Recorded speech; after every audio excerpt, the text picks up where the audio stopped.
নমস্কার, দেখে নিচ্ছি এই মুহূর্তের খবর। করোনা আক্রান্ত হলেন বাধারঘাট বিধানসভার বিধায়িকা মিমি মজুমদার। করোনা উপসর্গ দেখা দেওয়ায় নিজেই করোনা পরীক্ষা করান, সঙ্গে তার স্বামীর রিপোর্টও পজিটিভ আসে। শনিবার রাতে ফোনে তিনি স্বীকার করেন তার আক্রান্তের কথা, পাশাপাশি প্রচন্ড শ্বাসকষ্ট হচ্ছে বলে তিনি জানান। রাতেই জিবি হাসপাতালে যান তিনি। সেখানে চিকিৎসকদের প্রচেষ্টায় কিছুটা স্বাভাবিক অনুভব করায় বাড়িতে ফিরে এসে হোম আইসোলেশনে রয়েছেন। তার সাথে সংস্পর্শে যারা এসেছেন তাদের স্বাস্থ্যবিধি অনুসারে পরীক্ষা করার জন্য আহ্বান রাখেন বিধায়িকা।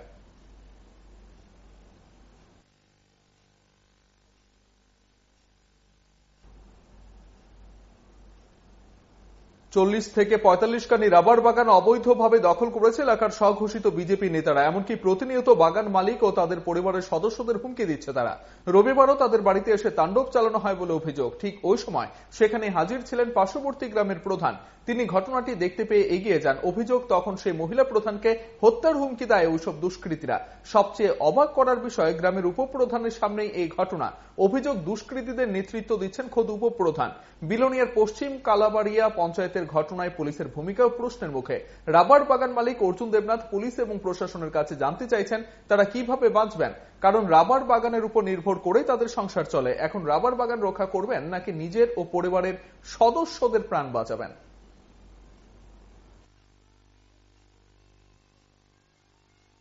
আয়োজনের পরে আমরা যে ৪০-৪৫ খানির মতন বাগান নান্টু দাস নামে এক লোক বিজেপির সক্রিয় কর্মী দখল করে।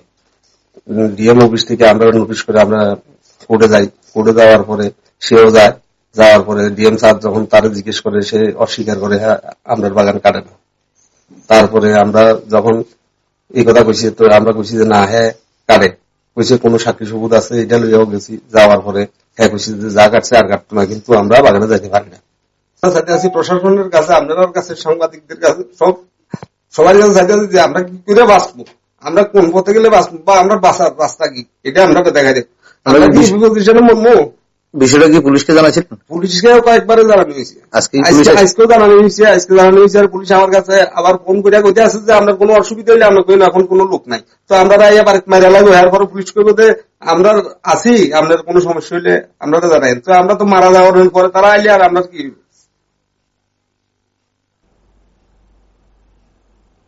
পশ্চিম থানার পুলিশের হাতে ধরা পড়া এক চোর, সাথে উদ্ধার হয় চুরি যাওয়া সামগ্রী। ধৃত চোরের নাম আলাউদ্দিন মিয়া। পুলিশ জানিয়েছে, কয়েকদিন আগে শঙ্কর চৌমুহনীর সুমিত শুক্ল দাসের বাড়ি থেকে প্লাস্টিকের পাইপ সহ বিভিন্ন সামগ্রী চুরি হয়। এই ঘটনার তদন্তে নেমে জালে ওঠে আলাউদ্দিন মিয়া। তার কথা অনুযায়ী শান্তিপাড়া থেকে চুরি যাওয়া সামগ্রীগুলো উদ্ধার করা হয়।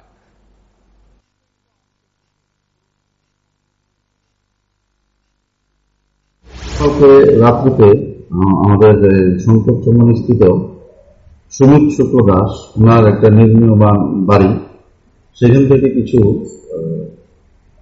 প্লাস্টিকের পাইপ জাতীয় জিনিস চুরি হয়েছে। ইনি আমাদের কাছে সকালে এসে অভিযোগ করেছেন। আমরা একটা মামলা নিয়েছি এবং সেই মামলার তদন্তক্রমে আমরা একটি চোরকে আমরা ধরেছি, তার নাম হাওয়া মিয়া। তার কাছে ইন্টারোগেশন করার পর তার থেকে আমরা সমস্ত তথ্য পাই। এরপর ও হাওয়া মিয়ার দেওয়া তথ্যের ভিত্তিতেই পূর্ব থানা অধীন মসজিদপট্টি থেকে ওই জায়গাটা থেকে আমরা চুরির সমস্ত মালামালগুলি আমরা রিকভারি করি। চলতি মাসের 7 তারিখ গ্রামীণ হাসপাতালের কর্মী আশিস শব্দকরের বাইক চুরির ঘটনা 16 দিনের মধ্যে আসামের পাথারকান্দি থেকে বাইক সহ চোরকে জালে তুলতে সক্ষম হয় কদমতলা থানার পুলিশ। পরপর কয়েকটি বাইক চুরি কাণ্ডে চোর এবং চুরি যাওয়া বাইক উদ্ধার করতে সক্ষম হয় পুলিশ। হাসপাতালে সিসি ক্যামেরায় চোরের চেহারা শনাক্ত হলে রুহুল আলী, আকাশ মিয়া, দীপক নাথকে আটক করা হয়। তাদের জিজ্ঞাসাবাদে উঠে আসে পাথারকান্দির কামাল উদ্দিনের নাম। তার বাড়ি থেকে চুরি যাওয়া দুটো বাইক সহ তাকে গ্রেপ্তার করে পুলিশ।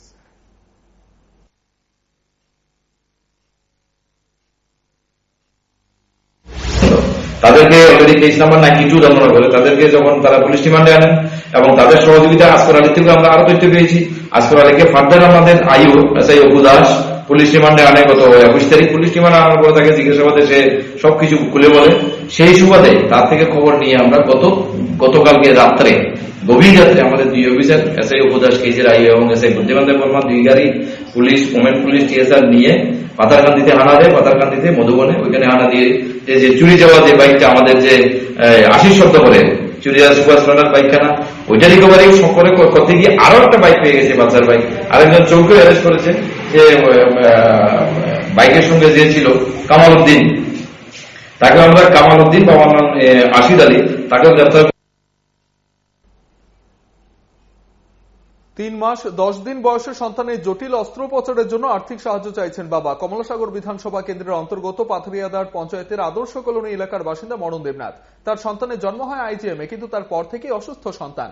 চিকিৎসকদের পরামর্শে স্থানীয়দের আর্থিক সহযোগিতায় পরপর 3টি অস্ত্রোপচার করা হয় এবং সফল হয়। আরও একটি জটিল অস্ত্রোপচার করতে হবে, তার জন্য যে টাকা প্রয়োজন তা এখন জুটছে না। দিন আনি দিন খায় পরিবারের কর্তা নিজের সন্তানকে বাঁচাতে এখন সবার কাছে সাহায্য প্রার্থী।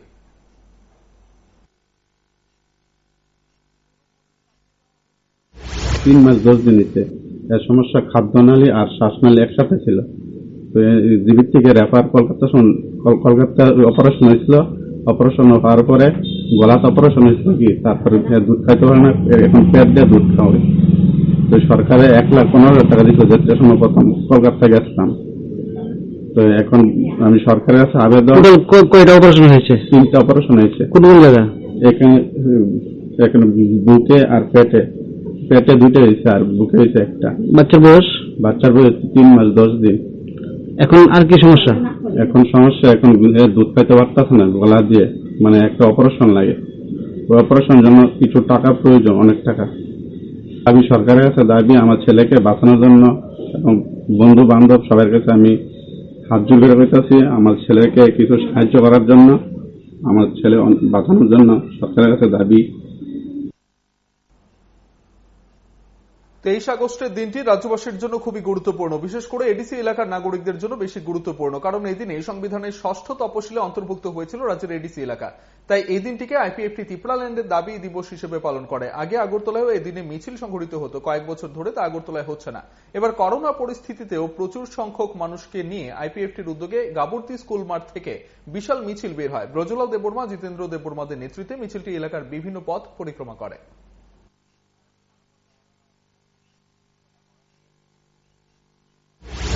আলাদা রাজ্যের দাবিতে প্রত্যেক বছর তার দাবি দিবস হিসেবে 3রা অগাস্টকে দাবি দিবস হিসেবে পালন করে আসছে। তো এটা শুধু আমাদের এই আয়োজন নয়, শুধু সমাবেশ নয়, এটা আমাদের দাবি দিবস হিসেবে পালন করা হচ্ছে। তো আমরা দীর্ঘ বছর যাবৎ বঞ্চনা, প্রতারণা, অন্যায়, অবিচারের মধ্যে দীর্ঘ বছর যাবৎ আমরা প্রতারিত, বঞ্চিত। তার জন্যই আইপিএফটি 2004 মার্চ থেকে তার প্রত্যেক বছর 3রা আগস্ট 23rd অগাস্টকে আমরা দাবি দিবস হিসেবে পালন করে আসছি। এমনই দিনে প্রয়াত প্রধানমন্ত্রী ইন্দিরা গান্ধী সংবিধান সংশোধন করে 6ষ্ঠ তপশিলে যুক্ত করেছিল রাজ্যের এডিসি এলাকাকে। উদ্দেশ্য ছিল জনজাতিদের উন্নয়ন, কিন্তু ইন্দিরা গান্ধী যা চেয়েছিলেন তা পূরণ হয়নি। পূর্বের বামফ্রন্ট এবং বর্তমান বিজেপি আইপিএফটি সরকার একই নীতি নিয়ে চলছে। রবিবার এডিসির প্রতিষ্ঠা দিবসে এমনই মন্তব্য করেন পিসিসি সভাপতি পীযূষ কান্তি বিশ্বাস। এদিন কংগ্রেস ভবনের সামনে তারা প্রয়াত প্রধানমন্ত্রীর প্রতিকৃতিতে মাল্যদান করে শ্রদ্ধা জানান। পাশাপাশি ফের একবার দাবি তোলেন রাজ্যের জনজাতিদের যেসব ক্ষমতা পাওয়ার কথা সেগুলো যেন তাদের দেওয়া হয়।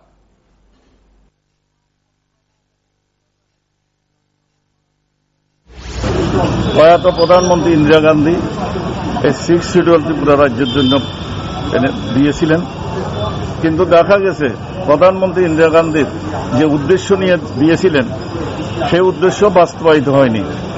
ওদের যে ক্ষমতা পাওয়ার কথা 6 শিডিউলের আন্ডারে, ভারতীয় সংবিধানের 6 শিডিউলের আন্ডারে যে ক্ষমতাগুলি তাদের পাওয়ার কথা, যে অধিকার যে ভোগ করার কথা, যে সুযোগ সুবিধা ভোগ করার কথা, সেইগুলি বিগত 30 বছর ধরে বামফ্রন্টও দেয়নি। পরবর্তীকালে আজকে বিজেপি সরকার প্রতিষ্ঠিত হয়েছে, 2.5 বছর চলে গেছে, সেই ক্ষেত্রে তারাও একই নীতি অনুসরণ করে চলছে।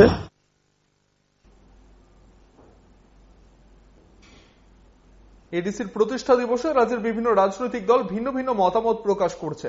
সিপিআইএম, বিজেপি এবং কংগ্রেসের উপজাতি নেতারা এই দিনের তাৎপর্য ব্যাখ্যা করেন নিজেদের মতো করে। কেউ সমালোচনা করছেন বাম জামানাকে, কেউ আবার বর্তমান সরকারের কাজকর্ম নিয়ে সমালোচনা করেন।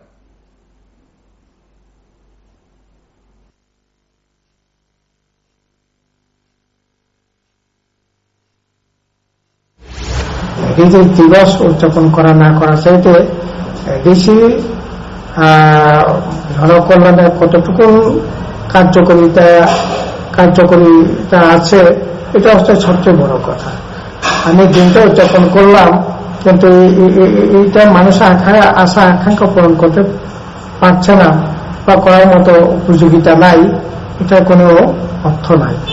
যে আমাদের সরকার যে লক্ষ্যে কাজ করছে সেই লক্ষ্যে আমরা সবার সহযোগিতা কামনা করছি, যাতে করে আমরা এই নর্থ ইস্টের মধ্যে ত্রিপুরা সশস্ত্র জেলা পরিষদকে একটা আদর্শ সশস্ত্র জেলা পরিষদে পরিণত করতে পারি। ইতিমধ্যে রাজ্য সরকার ঘোষণা দিয়েছেন আমাদের মুখ্যমন্ত্রী 15 আগস্টে, যে নামাকরণ থেকে শুরু করে আমরা অনেক কিছু পরিবর্তনের ব্যাপারে সিদ্ধান্ত গ্রহণ করেছি। 1984 সালে প্রধানমন্ত্রী প্রয়াত ইন্দিরা গান্ধীর হাত ধরে এই রাজ্যের জনজাতি গোষ্ঠীর অস্তিত্ব রক্ষার্থে ভারতের পার্লামেন্টে 6ষ্ঠ তফসিল মোতাবেক আইন চালু করার লক্ষ্যে বিলটি পাস করা হয়। তার জন্য আজকের দিনটি কি আমরা ভারতীয় জাতীয় কংগ্রেস 6ষ্ঠ তফসিল দিবস হিসেবে আমরা উদযাপন করতে চলছি। 20 থেকে 26 আগস্ট 16 দফা দাবিতে দেশব্যাপী আন্দোলনের ডাক দিয়েছে সিপিআইএম। তাই এই কর্মসূচিতে বাস্তব রূপ দিতে এখন প্রচার চলছে ঝড়ো গতিতে। রবিবার শহর এবং শহরতলিতে বিভিন্ন কর্মসূচি সংঘটিত হয়। পূর্ব আগরতলা অঞ্চলে মিছিল, খয়েরপুরে পোস্টার হাতে নিয়ে প্রচার কর্মসূচি সংঘটিত হয়। দলীয় নেতারাও নিজেদের মতো করে এই কর্মসূচি নিয়ে প্রতিক্রিয়া ব্যক্ত করেন।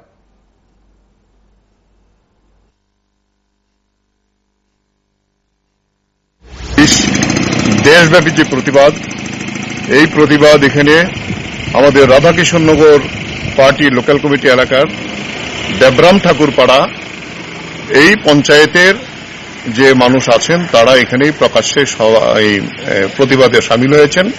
তার মূল দাবি আমাদের সাধারণ মানুষকে 10 কেজি চাল দিতে হবে, ডাল, আনাজ ইত্যাদি দেওয়ার ব্যবস্থা করতে হবে, 7,500 টাকা দিতে হবে প্রত্যেকটা এরকম পরিবারকে, রেগার কাজ 200 দিন করতে হবে এবং 600 টাকা মজুরি দিতে হবে, পর্যাপ্ত করে দিতে হবে, এবং চিকিৎসার সমস্ত খরচ কোভিডের সরকারকে বহন করতে হবে। যে সরকারের কোনো হেলদোল নেই, ভারত সরকার কোনো দায়িত্ব নেয় না এবং ত্রিপুরা সরকার আরো খারাপ।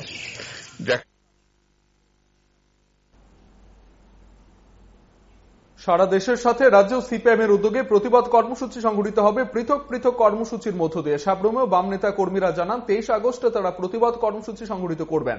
তাই এখন বাড়ি বাড়ি লিফলেট বিলি করা হচ্ছে।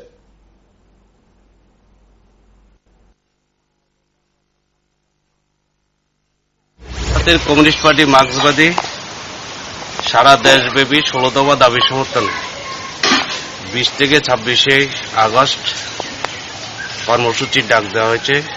সেই কর্মসূচিকে সফল করার জন্য আমরা আমাদের পার্টি সাবরুম লোকাল কমিটি 16 দফা দাবির গুরুত্ব মানুষের কাছে নিয়ে যাওয়ার জন্য আমরা প্রতিটা পাড়ায় পাড়ায় লিফলেটের মাধ্যমে আমাদের পার্টির বক্তব্য, আমাদের বক্তব্য মানুষের কাছে নিয়ে যাওয়ার জন্য আমরা চেষ্টা করছি। বরিষ্ঠ আইনজীবী প্রশান্ত ভূষণের বিরুদ্ধে শীর্ষ আদালতের রায়ের বিরুদ্ধে রুখে দাঁড়িয়েছে রাজ্যের হিউম্যান রাইটস অর্গানাইজেশন। এদিন আগরতলায় তারা এ নিয়ে নীরব প্রতিবাদ জানায়। আইনজীবী পুরুষোত্তম রায় বর্মন জানান, আদালতের সমালোচনা কখনো আদালত অবমাননা হতে পারে না, তাই এই রায় প্রত্যাহারের দাবি জানানো হয়।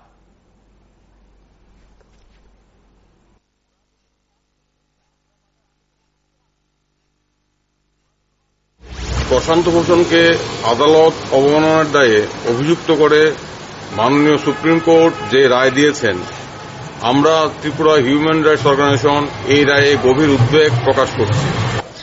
বিগত দিনে যখন সুপ্রিম কোর্টে শুনানি হচ্ছিল তখন বর্তমান অ্যাটর্নি জেনারেলও বলেছেন যে প্রশান্ত ভূষণ এক বিশেষ উজ্জ্বল ভূমিকা রাখছেন মানুষের স্বার্থে, ন্যায় বিচারের স্বার্থে। এমন একজন আইনজীবীকে আদালত অবমাননার দায়ে যদি দণ্ডিত করা হয় তো সেটা হবে অত্যন্ত দুঃখজনক ঘটনা। তাই আমাদের আবেদন, মানবাধিকার কর্মী হিসাবে, একজন নাগরিক হিসাবে মাননীয় সুপ্রিম কোর্ট এই আদেশ পুনর্বিবেচনা করুক এবং প্রত্যাহার করুক।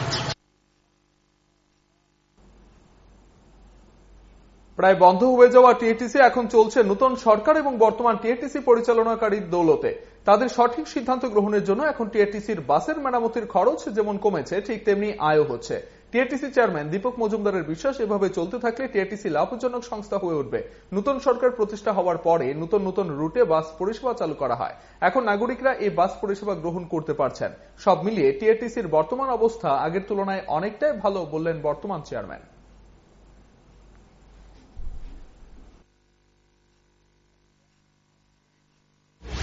বলেন, কোয়েল বলেন, সব আমরা কিন্তু এটা প্রাইভেট অপারেটর দেওয়া কি হয়েছে, প্রত্যেকটি গাড়ি থেকে আমরা কিন্তু টাকা পাচ্ছি 10,000 15,000 করে এক একটা রুটে টাকা হয়েছে। আমরা ওপেন টেন্ডার করেছি, আমরা কিন্তু ওই গাড়িগুলিতে পুরোটা টাকা পাচ্ছি। এখন আমাদের মেইনটেন্স কমে গেছে, ওয়েল চার্জ কমে গেছে, আমাদের ড্রাইভার এসে দিতে হচ্ছে না। সেই ক্ষেত্রে কিন্তু আমাদের টিআরটিসি আস্তে আস্তে আস্তে একটা জায়গায় আসছে। আমার বিশ্বাস সরকার যেভাবে উদ্যোগ গ্রহণ করেছে টিআরটিসি পুনরায় সবার কাছে পৌঁছে দেওয়ার জন্য পরিষেবা, আমরাও চেষ্টা করছি। আমার মনে হয় আমরা সাকসেসফুল হবো এবং সাকসেস অনেকটা হয়েছে। টিআরটিসি বন্ধ ছিল, এখন চালু আছে। এই প্যান্ডেমিক কারণে এই অতিমারী করোনার জন্য সাময়িক কিছুটা আমাদের পরিচালনা করার অসুবিধা হচ্ছে, কারণ প্যাসেঞ্জার পাওয়া যাচ্ছে না বা নির্দিষ্ট সময়ের মধ্যে যেহেতু ডিস্ট্রিক্ট ওয়াইজ কিছু সরকারের বাধ্যবাধকতা আছে। তারপর দ্বিতীয়ত স্বাস্থ্য দপ্তরেরও কিছুটা বিধিনিষেধ আছে।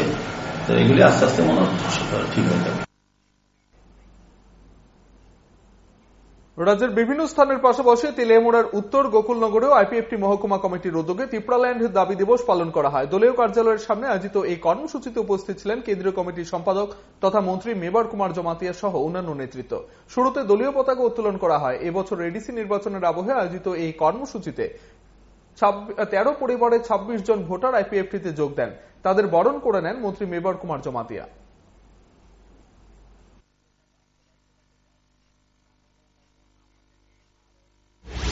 2009 থেকে আমরা আজ পর্যন্ত প্রত্যেক বছর আমরা পালন করি। আমরা জানি 23 অগাস্ট আমাদের এডিসি ডে। এই হিসাবে আমরা থেকে আমরা স্টেট ফর ডিমান্ডে আইপিএফ থেকে আমরা যা ঘোষণা করি। আমরা জানি এডিসি খুব গুরুত্বপূর্ণ আমাদের জন্য, বরং এডিসি দেখে আমরা আইপিএফটির উপরে অনেক ভরসা হয়েছে। আইপিএফটিকে বিশ্বাস করে হাজার হাজার প্রত্যেক দিন আমাদের প্রোগ্রামে আইপিএফটিকে যোগদান দিয়েছে। সিপিএম ছেড়ে, কংগ্রেস ছেড়ে, বিজেপি ছেড়ে আজকেও এখানে প্রায় 12 ফ্যামিলি সিপিএম কংগ্রেস পরিবার থেকে আমরা পেয়েছি। ইআইএ অ্যাক্টের বিরোধিতায় শহরে বিক্ষোভ প্রদর্শন করে যুব কংগ্রেস। তারা অভিযোগ করেন এই আইনের মধ্য দিয়ে প্রাকৃতিক সম্পদকে নষ্ট করে শিল্প কারখানা গড়ে তোলার সুযোগ দেওয়া হচ্ছে। এই আইনে নাকি বলা হয়েছে কোনো শিল্প কারখানা গড়ে তোলার আগে অনুমতির প্রয়োজন নেই। এতে করে প্রাকৃতিক ভারসাম্য নষ্ট হবে বলে এই আইন বাতিলের দাবি জানায় যুব কংগ্রেস সদর জেলা কমিটি। এদিন সংগঠনের নেতা কর্মীরা প্রদেশ কংগ্রেস ভবনের সামনে দাঁড়িয়ে বিক্ষোভ দেখায়।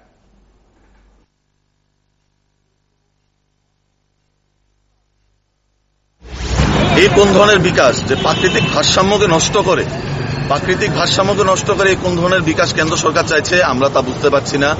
কারণ দেশ বিকাশিত হোক এটা আমরা সবাই চাই, শিল্প গড়ে উঠুক আমরা সবাই চাই, কিন্তু শিল্প গড়ে তোলার জন্য প্রাকৃতিক আমাদের যে সম্পদ, যে বিভিন্ন জলাশয়, বিভিন্ন বনজ সম্পদ যেগুলো আছে সেইগুলোকে নষ্ট করে শিল্প গড়ে উঠুক ওটা আমরা চাই না। আমরা ইন্দিরা গান্ধীজির সময় থেকে, ডক্টর মনমোহন সিং সময় থেকে আমরা এই জিনিসটা মেনটেন করে করেছি, কিন্তু আজকে দেখা যাচ্ছে সারা ভারতবর্ষে যদি কোনো কয়লা কারখানা গড়ে তুলতে হয় এখন পারমিশন নিতে হবে না, করে তারপর পারমিশন নিতে হবে। এটা সম্পূর্ণভাবে আমরা বিরোধিতা করছি। বারবার আক্রান্ত হচ্ছেন কংগ্রেস নেতা কর্মীরা। হামলা চালানো হচ্ছে তাদের বাড়ি ঘরে। কেউ বিচার দিতে থানায় আসতে চাইলেও তাদের রাস্তায় আটকে দেওয়া হচ্ছে। রবিবার এডিসির প্রতিষ্ঠা দিবস পালন করতে গিয়ে এমনই অভিযোগ করেন কংগ্রেসের ধলাই জেলা সভাপতি মানিক দেব। এদিন তারা যথাযোগ্য মর্যাদায় দিনটি পালন করেন।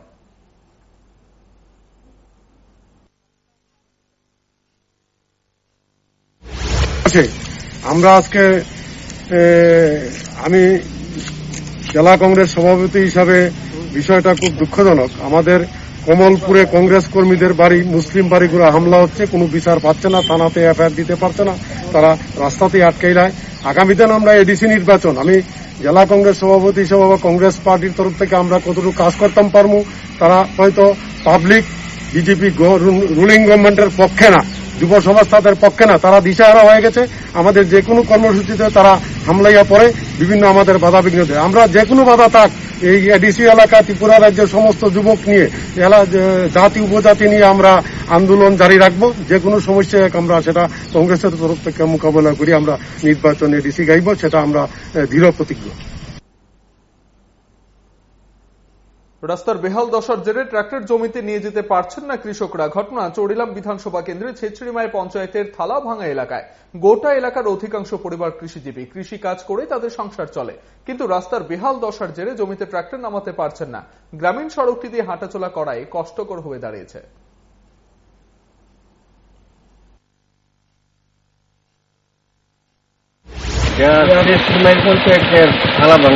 আচ্ছা, রাস্তাটা কি হাল? গাড়ি ঘোড়া নামে না, বুঝছি না, গাড়ি ঘোড়া চলে না। এরপরে আমরা রুমিনের পটল তুলতে পারি না, গাড়ির সমস্যা আছে বহু বছর, 25 বছর আগে এই অবস্থা। এখন আগে বিজেপি সরকার আছে, ওইটা করে না, মামলা তো করছেই না। রবিবার সকালে যাত্রাপুর থানার আধিকারিক যতীন্দ্র দাসের নেতৃত্বে বিশাল টিএসআর ও বন দপ্তরের কর্মীদের যৌথ অভিযানে কালীখোলা ভিলেজ এলাকার লেদ্রা বাড়িতে জঙ্গলে গাঁজা নার্সারি ও বাগান কেটে ধ্বংস করা হয়। এই ধরনের অভিযান আগামী দিনে অব্যাহত রাখা হবে বলে জানানো হয়। সোনামুড়া মহকুমায় গাঁজা চাষিরা ফের সক্রিয় হয়ে ওঠার খবর প্রকাশ্যে আসতে পুলিশি হানাদারি শুরু হলেও কলমচৌড়া এবং মেলাঘর থানার নিষ্ক্রিয়তা নিয়েও প্রশ্ন উঠছে জনমনে।